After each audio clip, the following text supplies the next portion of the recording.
Friday morning, everybody. Welcome to the WLBB Community Voice program, our show, brought to you by Tanner Health System. Also streaming live online at newstalk1330.com. And this morning, we say good morning to our friends on Facebook Live who are watching the program, too. Our guest this morning, Dr. Mark Albertus. He is the Superintendent of Schools with Carrollton City Schools. And Mr. David Brooks is the Principal, Carrollton High School.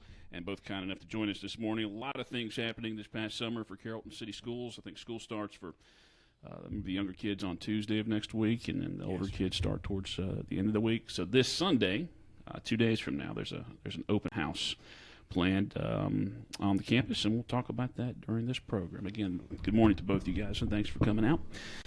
Tell us about the open house. Well, thank you for having us. We're super excited about the open house on Sunday.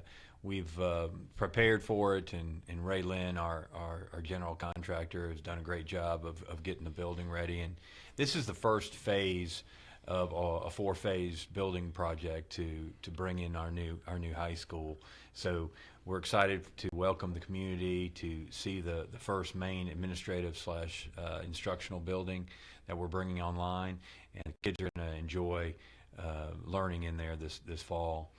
Coach Brooks, you want to say a little bit about that? Yeah, our teachers come back yesterday. We started our first day of pre-planning, and they're excited, and the excitement that around the start of a school year, which is always very exciting for educators, and then to start in that building, brand new building, it's created a lot of excitement. They're excited about the open house, the showcase. They're going to be there answering questions and at designated areas within the school to talk about different things, different displays, different academic offerings, and chorus and band are going to be a part of it. It's just going to be a great day to share with our community who has contributed so much to make this new school possible. And so it's going to be a great time to share with everybody and all the stakeholders, and we're really looking forward to it. Well, we do talk about a lot of changes that have come on for this coming year, 17-18 school year.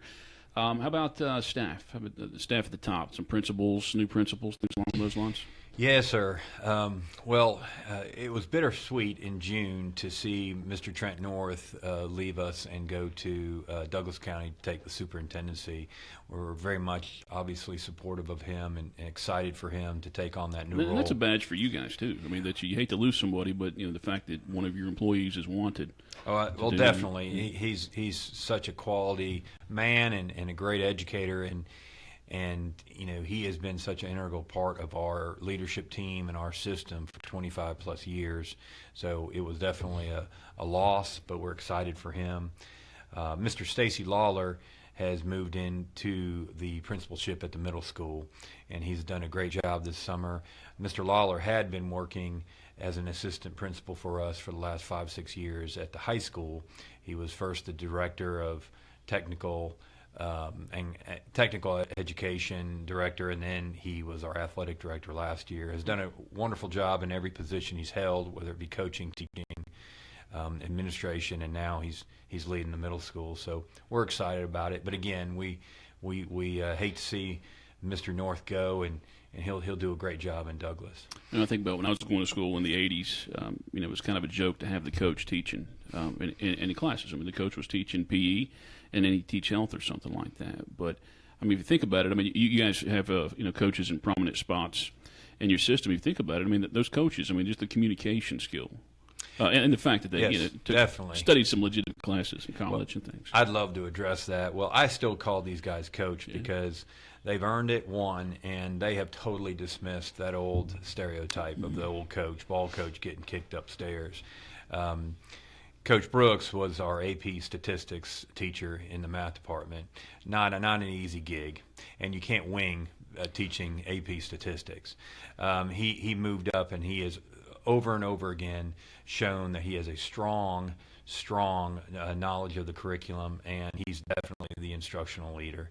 The same way with Coach Lawler. He was one of our standout biology teachers and science teachers.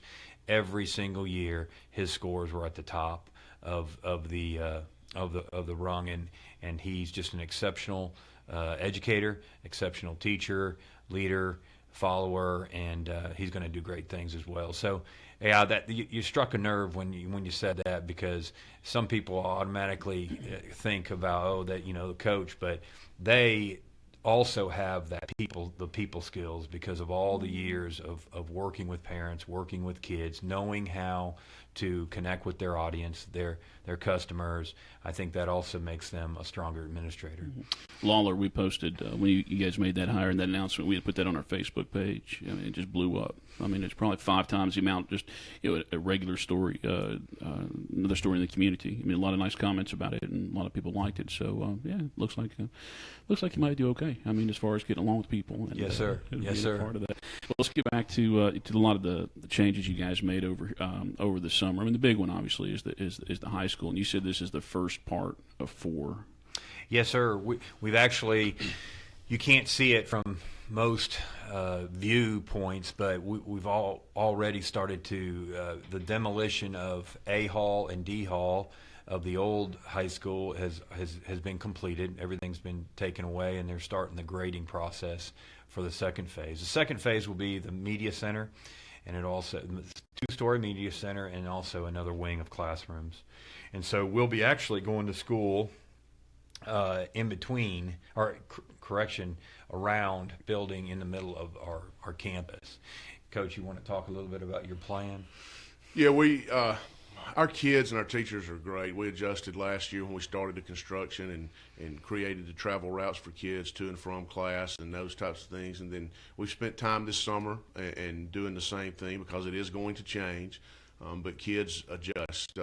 They adjust a lot better than adults do a lot of times. They just go with the flow, and so we have worked on travel routes and how we're going to get from one building to the other, because we do have a situation where we're having school in one building, and then we got in the middle of the campus we got a construction zone, and then on the other side we're having school in the other 2 buildings. So it will be a situation where we'll be traveling to classes around the perimeter of the campus this time around, and that's, you can't see that from most vantage points, but it is pretty neat after driving down Oak Avenue for 20 years that I've been in Carrollton, and seeing those buildings. But now you drive down Oak Avenue towards the school, and you see the stadium, and it's in plain view. So that's pretty neat. And it's been great. Ray Lynn and the construction crew has been great in accommodating what we need for student travel, for travel routes for students to and from class, fencing off areas that we need. Me going to them and saying, hey, I've got to have this area, and they make it happen, and that's been a great partnership with them. Our kids have adapted and adjusted, and they'll do the same this year, and we'll get it figured out. It'll take us about 3 or 4 days, and everybody's routine will be set, and we'll be having school. The traffic sometimes affected the first week of school until everybody gets used to it, maybe new students and things. Will there be any changes to the traffic setup this year?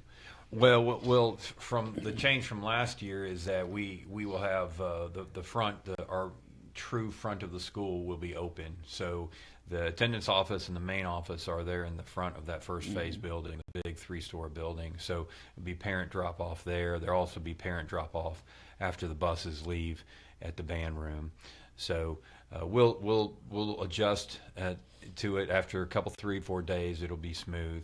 I always encourage folks to give themselves extra time on the first or second day of school, because everyone's adjusting and the traffic has to settle out. And just stay with us, because your commute will be a lot less on the 4th, 5th day and on through the entire year than the first day. Everybody's just figuring it out. Mm-hmm. There's discussion about, and you guys may have already done this, changing the name just to Trojan Way, right? Trojan Way out in front of the school. Yes, sir. That's interesting, because when we, long before I got here, but when we dedicated the drive through campus to Ben Scott Boulevard, we actually it was from the bypass all the way over Buffalo Creek and into the gym, and so there was confusion if it went all the way to or went all the way to Trojan Drive up at the top. So and in a lot of GPSs it's still Stadium Drive in GPS. Mm-hmm. And so the bottom line is we are still honoring Coach Scott. Ben Scott Boulevard will be from the gym all the way to the bypass, over a quarter of a mile. But from 27 all the way down to the gym, it will be Trojan Drive. It'll be Trojan Drive. And a little bit of a history behind that. Back in the early 70s, the student council, Mr. Street, he was student council president back then, and he went to his principal, then the superintendent and the Board of Education got approval, and he went to the city council and asked for Janus Place to be changed to Trojan Drive. And so the students kind of led that charge that they wanted their school, the front of their school, to be Trojan Drive. So we're trying to keep in consistent with that. Our front of the true front of the school will now be, Trojan Drive, and we'll also definitely continue to honor Coach Scott. Well, let me ask you one more question before we get to the break. Did you guys know that this is the 60th anniversary of Carrollton Trojans' first football championship? We had talked about that last year and throughout the year that this would be anniversary of that championship. So yes, we were aware of that. So it's a unique win, too. And the only reason I know it, and I wish I had put together, like a documentary or something on that. A gentleman who lives out in Fairfield had found the old original recording on the radio, and it was WLBB who had broadcast it. It wasn't affiliated with Gradic or anything like that, but. It's one of those old shellac records, and I tried playing. I tried playing the first one. I broke 2 record players just trying to play it, but I was just trying to find a way to transfer it, and I was hoping give a copy to you guys for that. But yeah, it just reminded that, and I mean it's kind of something to celebrate. There's probably a handful of fellas from that team. Definitely. Oh, yeah, still around town even. We will, and I'll tell you, in keeping with that, Miss Julianne Foster and Miss Rita Gentry, they have done over the last 3 years. They have solicited memorabilia, much like you described, and they have done an amazing job. And that's one thing we're excited about on Sunday is we're going to be showcasing our museum quality cases in the front of the school, which has a chronological history of Carrollton High School. And it has everything from letter jackets to notes from teachers to records like that to just pictures and everything you can imagine. And there's a description about who's in the picture and when it was taken. And it's really a tribute to all the Trojans that have come through there. Well, there's a lot to be proud of in the history, and I think a lot of people are proud of it and want to share that with everybody and show it off. We will take that first break, and let's come back and do a tribute to a Trojan who passed away this week. And we'll do that after this break. Community Voice, brought to you by Tanner Health System. Here on News Talk 1330 WLBB, also streaming live online at newstalk1330.com and on Facebook Live. We'll be back after this. Need help finding something healthy to eat? Tanner Health System has an app for that. Minuit helps you find healthy food options on the go. The smartphone app is powered by Tanner's Health experts, who teamed up with restaurants across West Georgia to make it easier for you to choose healthy food and eat better. Minuit acts like your personal nutrition assistant, showing you the healthiest items on the menu. So when you're not sure what's good to eat, Minuit. You can even use the app to look up recipes and plan healthy meals at home, and modify your options based on nutritional preferences, such as a low-sodium or vegetarian diet. Minuit and Tanner Health System, making it easier to eat healthy and live well. A healthier lifestyle is only a fingertip away. Minuit is free to download on your Apple or Android smartphone. You can download it today by searching Minuit in the App Store or on Google Play. Learn more about Minuit at gethealthylivewell.org.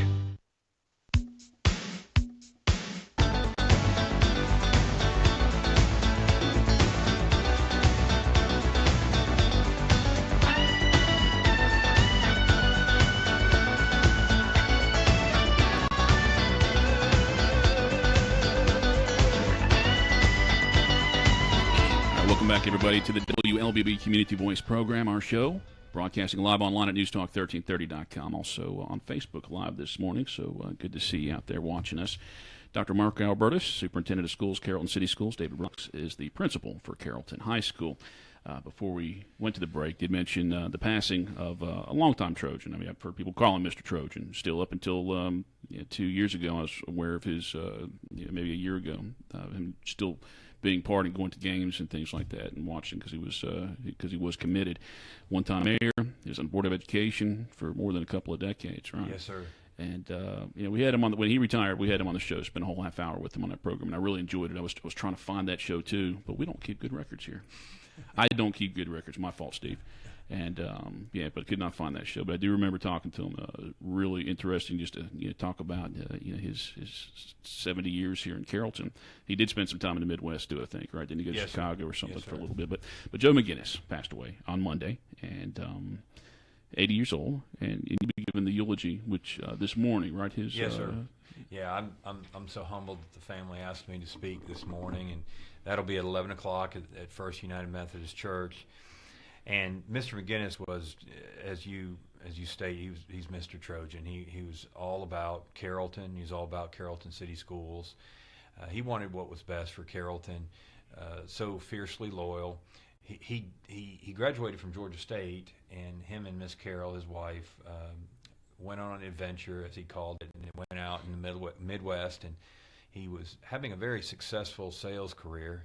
His personality you can imagine that he did well in sales, and but they made the hard decision, and they'll tell you it wasn't the hard decision, but they left that to come home to raise their family in Carrollton. They wanted the same experience for their kids that they had. And he was just such a public servant, serving as mayor, and he tried to be the most accessible mayor that he could be, and worried about the small things and the big things. And then on the school board for 25 plus years, one of the things that Dr. Williams and I, Dr. Williams, former superintendent, were talking about, and one of the things that he is remembered for is just being so loyal and wanting to do what was best for all kids. And that was a theme that when you talk to the other superintendents as well and principals, he was very, very supportive, but wanted what was best for all kids, and understood Carrollton, and that we have a lot of different types of families and socioeconomic groups and churches and everything else, and he loved it how everybody came together to be Trojans. Actually, in the 1990s, Mr. Upchurch at the time was superintendent, and we were in need of new elementary schools. They were at the point where we needed to build new schools. And Mr. McGinnis was the board chair, and he was very, very passionate that he wanted all the kids to have the same experience. So they proposed that on our current campus that they would build a big elementary school and consolidate all the small elementary schools. He really wanted to make sure that every kid, no matter what neighborhood you lived in, had the same quality experience at Carrollton City. The DOE on the onset denied the request, said that they wanted them to build smaller schools.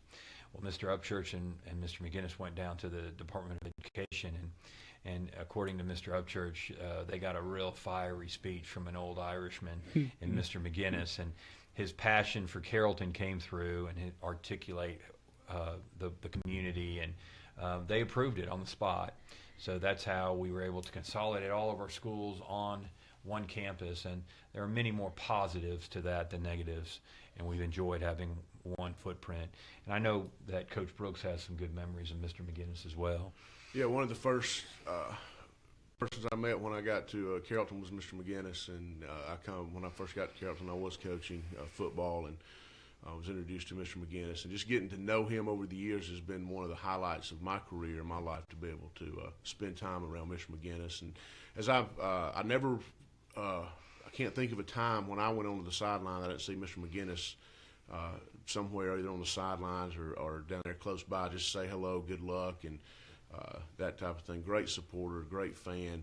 And then as I moved in my career, and we traveled to football games, and as I moved into administration, out of coaching, and Mr. McGinnis was always in one of the vehicles going to the football games with us, and just to the stories, what a great storyteller, and the history of Carrollton, and he knew everybody, and everybody knew him, and it's just great memories being able to spend time with him in that way and listen to the stories that he told about when he was playing and when he was growing up, or different players that have gone through Carrollton and his memories of them, and then the support he offered all of us as employees at Carrollton City Schools while he served on the Board of Education was great, and not only the support, but he was a friend as well. He was a friend to everybody, and that's not everybody can say that, but I think one part of his legacy is you can say, I mean, he was a friend to everybody. Everybody liked Joe McGinnis.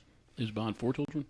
Is it 3 children or 4 children? 3 children. Three children. Boys. Yeah. And beautiful wife, Carol. I've only met her once or twice, but I think the one time that I did meet her, he was telling the story. It was probably at a board education meeting. He was telling us because he was the quarterback, and Yes. she was a cheerleader too. Yes. So it's a cute story there. But yeah, she kind of tried to keep away from him for a while, right? Yeah, he tells the story that he fell in love with her at a very young age, and he would ride his bike past her house on South White Street, and he feels that she agreed to go out with him in high school because she was just so sick and tired of him pestering her, and he tells about that. That was the best day of his life because it all started there, and it's all the way till this past Monday they were hand in hand, and it's a true love story, and they have 3 boys that are all Trojans and are raising great families, have good careers, and he was extremely proud of his family. I'll tell you one thing that some folks know and many may not, but he was an accomplished writer. He was great with the written word, and he was such a good storyteller that he was able to transfer it to paper, and he actually published a book, and it's the book is The Last Xenia, I think it is, and it's a fictional town, as he'll call it, but it's Carrollton, and it's his growing up and into adulthood, and he tells all of these stories. He changes the names but some of the stories in the book, he would have me get in his truck, and I would ask him to drive me to the different places that aren't here anymore, but he would explain some of the stories and point out where things were. And some of the stories are absolutely hilarious, and others are a bit on the gossip side. But it's an enjoyable book, and it's truly based off of his experiences in Carrollton growing up and into adulthood. And I highly encourage, because a lot of the folks who've been in Carrollton a long time, all the names and the places are changed, but of the people and the places, but they'll be able to pick up on the stories very, very quickly. Very nice. Well, I'm glad we could devote that entire segment to the memory of Joe McGinnis, again, who passed away on Monday at the age of 80. We'll take our final break right now. It is 8:52, just about 7 minutes before 9 o'clock. We'll be back with more Community Voice, brought to you by Tanner Health System after this. In sports, when you play to win, you get your game on. Shouldn't the same be true when it comes to your health? At Tanner Health System, we're going to help you get your healthy on. Tanner is leading the way for you to eat better, get fit, manage or prevent diabetes, and live tobacco-free, so you and your family can get your healthy on every day. It all starts at GetHealthyLiveWell.org. Check out upcoming healthy living events and join others in the community taking action to live well every day. GetHealthyLiveWell.org. Tanner Health System's way of helping you get your healthy on. Need motivation and support to eat healthier, become more physically active, or quit tobacco? Tanner offers free classes to help you get your healthy on. Register today by calling 770-214-CARE. That's 770-214-CARE. Learn more at GetHealthyLiveWell.org.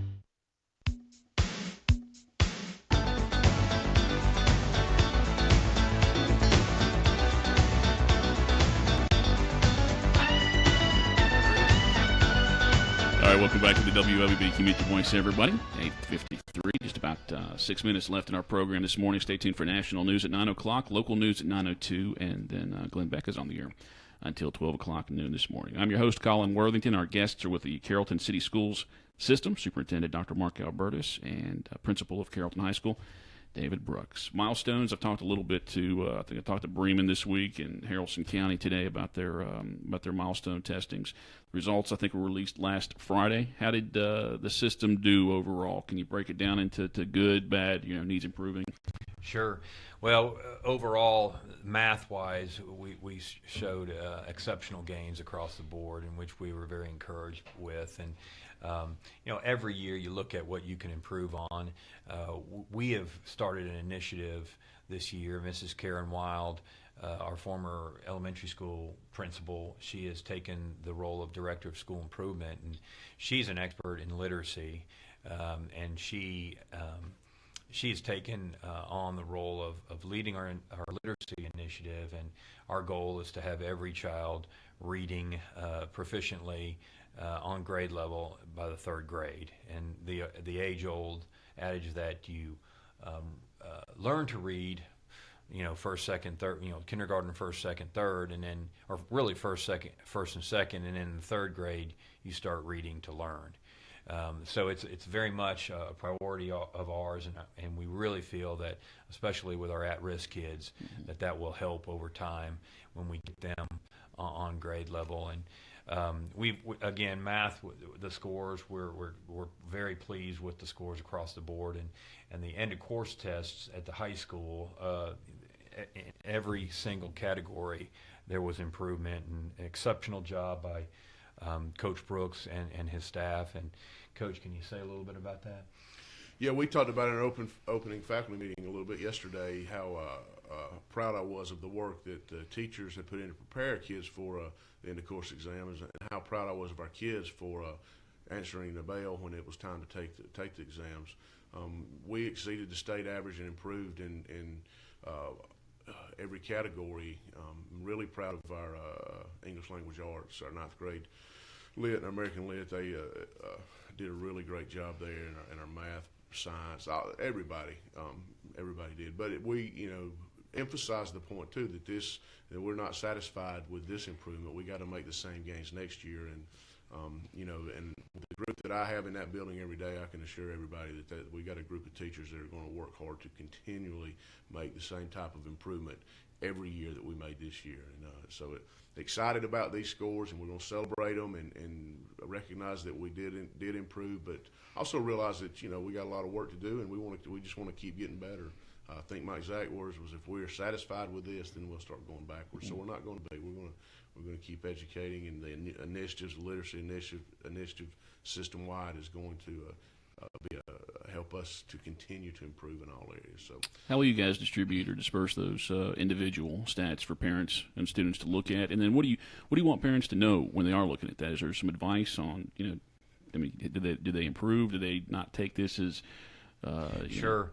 Yeah, we'll get school started. We'll get school started and let the dust settle a little bit, and then we'll send home the scores, and they'll go home. I think that as a state, we've done a better job of trying to make it a lot more readable, some of these scores that we send home. But you want to look for trends. You want to see improvement with your child over time.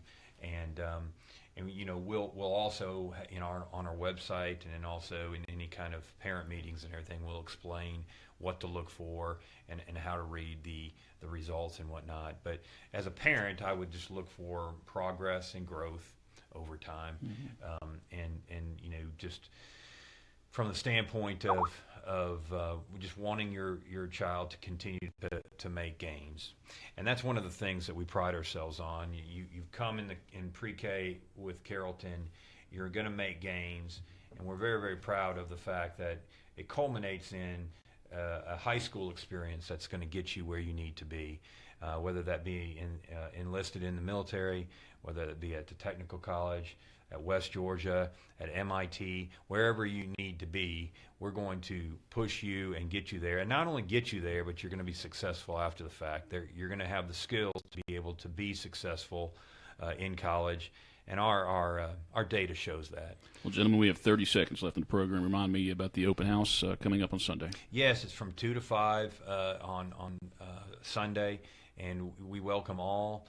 We're going to have people to give tours, explain what everything is, and everyone just can go all over the new building and see. It's not a dedication. We're going to wait until all 4 phases of the project are done to do the actual official dedication, but it's definitely going to be a great day to be able to celebrate the first main administrative building / classroom building.